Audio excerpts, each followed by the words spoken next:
तो नमस्कार आप सभी को कि मंजिल उन्हीं को मिलती है जिनके सपनों में जान होती है। कि मंजिल उन्हीं को मिलती है जिनके सपनों में जान होती है।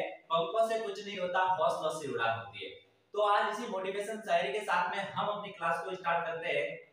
सर आज हम पढ़ेंगे, हमारा जो टॉपिक है वो रहेगा आयनिक कंपाउंड। आयनिक यौगिक है उसके बारे में हम पढ़ेंगे कि आयनिक बंध क्या होता है, आयनिक कंपाउंड क्या होता है और वो किन किन के मध्य बनता है। सबसे पहले तो आपको आयनिक कहीं पर भी यौगिक नाम मिले तो ये ध्यान रखना, ये एक धातु और एक अधातु, एक धातु परमाणु होना चाहिए, एक अधातु परमाणु होना चाहिए, उनके बीच बनता है। अब धातु और अधातु के बीच बनने वाला बंध क्या कहलाता है? आयनिक बंध कहलाता है। अब किस प्रकार से वो बंध बनता है हम इसमें पूरा डिटेल से देखेंगे और एग्जाम के अंदर आपसे पूछा जाता है कि इलेक्ट्रॉन बिंदु संरचना बनाइए। ठीक है, तो वो भी हम इस वीडियो के अंदर देखेंगे कि किस प्रकार से इलेक्ट्रॉन बिंदु संरचना बनाई जाती है। तो आप अंत तक जुड़े रहें और यदि चैनल पर पहली बार है तो जरूर लाइक और सब्सक्राइब करें। अब चलो स्टार्ट करते हैं हम आयनिक यौगिक। तो देखो आयनिक यौगिक की सबसे पहले तो मैंने डेफिनेशन लिखी है। आयनिक यौगिक को वैद्युत संयोजक यौगिक भी कहा जाता है। इस बात का विशेष ध्यान रखें कि वैद्युत संयोजक यौगिक क्या होते हैं या फिर आयनिक यौगिक क्या होते हैं, वो दोनों एक ही है। तो देखो स्टार्ट करते हैं हम कि धातु से अधातु में इलेक्ट्रॉनों के स्थानांतरण से बने यौगिकों को आयनिक यौगिक या वैद्युत संयोजक यौगिक कहते हैं। कहने का मतलब ये है कि एक धातु, धातु का मतलब होता है जो इलेक्ट्रॉन त्यागते हैं, वे तत्व जो इलेक्ट्रॉन त्यागते हैं, और अधातु का मतलब होता है वे तत्व जो इलेक्ट्रॉन ग्रहण करते हैं, अधातु कहलाते हैं।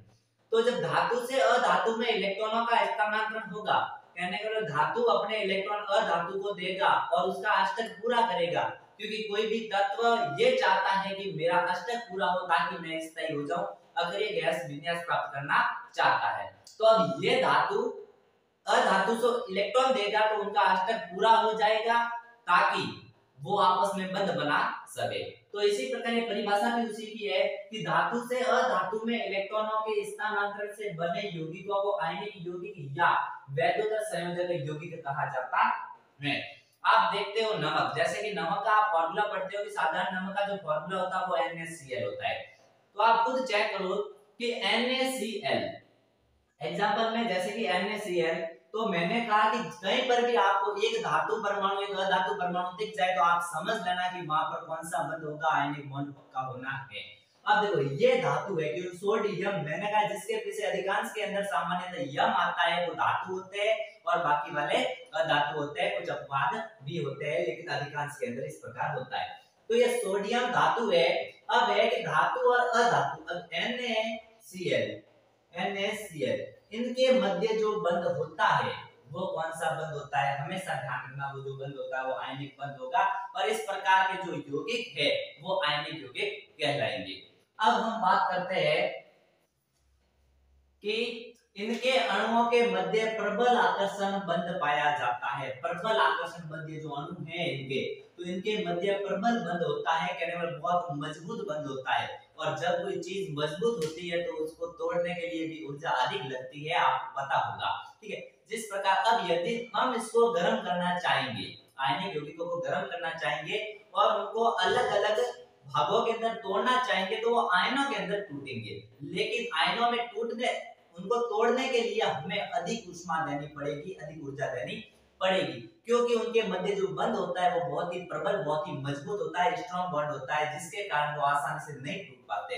तो उनके मध्य, कहने का मतलब हम जब उसको ताप देंगे या फिर कुछ और तरीकों से वो तोड़ने की कोशिश करेंगे, हम उसको ऊष्मा देंगे, ऊर्जा देंगे, तोड़ने की कोशिश करेंगे तो अधिक ऊर्जा देनी पड़ेगी। अब जब अधिक ऊर्जा देनी पड़ेगी तो उसके गलनांक और क्वथनांक भी अधिक होंगे, क्योंकि गलनांक का मतलब होता है कि जिस तापमान पर वो यौगिक है वो गलना प्रारंभ हो जाए और गलेगा कब, जब उनके मध्य बंध टूटेंगे। और बंध कब टूटेंगे? जब हम उसको ऊष्मा देंगे, ताप देंगे, कुछ और विधियों के द्वारा उनको तोड़ने की कोशिश करेंगे, तो जिसके अंदर हमें अधिक बल लगाना पड़ेगा तोड़ने के लिए। क्वथनांक का मतलब होता है जिस पर कोई उबलना स्टार्ट हो जाता है।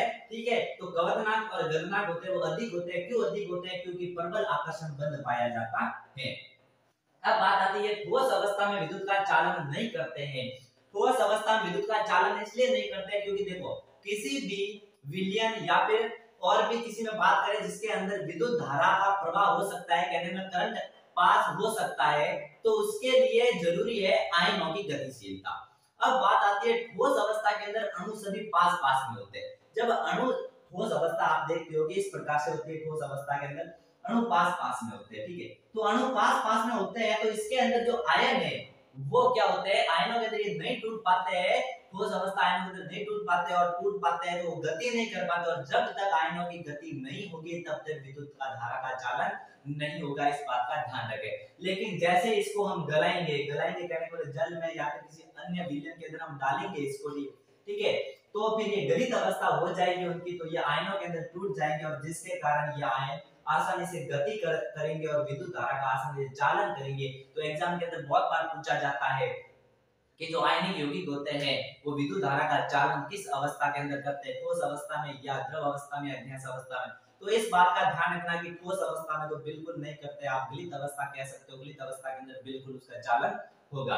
अब बात आती है बहुत इंपॉर्टेंट है, नोट करके लिखा है, आयनिक यौगिक सामान्य धातु व अधातु परमाणु के से बने होते है या फिर उनके मध्य बंध पाया जाता है। धातु और अधातु के मध्य जो बंध पाया जाता है वो आयनिक बंध होगा। एग्जांपल के रूप में NaCl, तो इसमें देखो कि हमेशा पहला लिखा हुआ है वो धातु ही होगा, हमेशा ध्यान रखना। इस प्रकार के यौगिकों के अंदर पहला धातु है, देखो सोडियम यम आ रहा है, मैग्नीशियम में यम आ रहा है, एल्युमिनियम के पीछे यम आ रहा है, और जिसके पीछे यम आता है वो धातु होते हैं अधिकांश, मैंने आपको बता दिया जैसे पहले वाले वीडियो के अंदर। अब हम देखते हैं कि किस प्रकार से इसकी इलेक्ट्रॉन बिंदु संरचना बनाई जाती है, और यदि आप चैनल पर पहली बार है तो लाइक और सब्सक्राइब जरूर करें।